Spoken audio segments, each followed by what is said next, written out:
WCCAC, sitting at 55 degrees here in downtown Corpus Christi, closer to 60 there at Snoopy's Skycam, and seeing just beautiful colors in the sky thanks to the sunrise coming up earlier and earlier thanks to that time change we saw this past weekend. Of course, not too bad either out there, not as chilly as if you were chilly these past couple of mornings. Yesterday we came in around that 54 degree mark, and today we're around the low mid 50s as well, and then we were a little bit cooler before that in the 40s. So luckily on that warm up, if you're one of the warm temperature lovers, I should say, as we're going through these next couple of days. Yesterday we saw that 86 degree daytime high, and so we were both above average and below average yesterday in terms of the morning low and daytime high, but short of those records set at 37 degrees back in 1970 and then 94 back in 2017. Of course, plenty of rain needed. We're coming up on that 12-inch mark in terms of a rainfall deficit for 2025, so a lot of work needed there, of course, and we've had the full moon the past couple of nights, the beaver moon.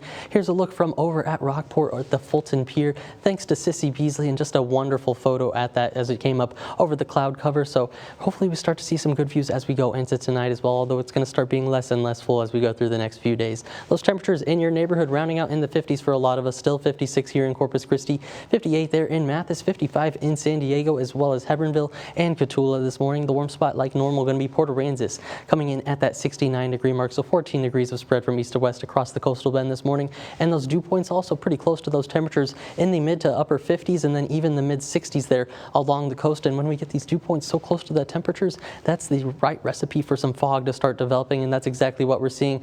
Visibility is down to 0.3 miles there in Kingsville, half a mile in Orange Grove, 3 miles here in Corpus Christi, at least at the International Airport, over there in Robstown as well as what we're seeing, 1.3 miles to the south over in Hebbronville as well. As you work your way a little bit north, not too bad right now, but we're going to see if this fog tries to spread at all as we go through about the next hour, because we have this dense fog advisory in effect until 9 a.m.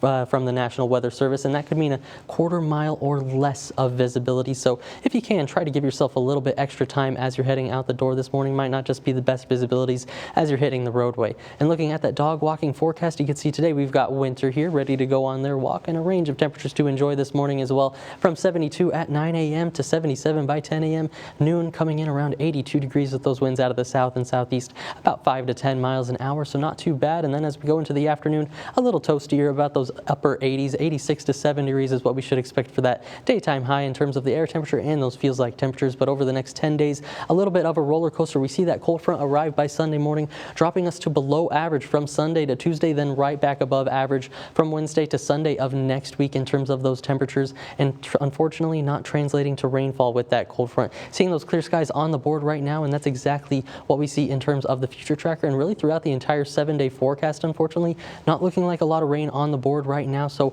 likely going to pass that 12-inch deficit in terms of rainfall for 2025. We see that next weather maker on the board by Sunday morning. Not too much rainfall with it, but the temperatures drop from the 90s to the 70s, potentially even the upper 60s by Monday, with overnight lows following the same trend from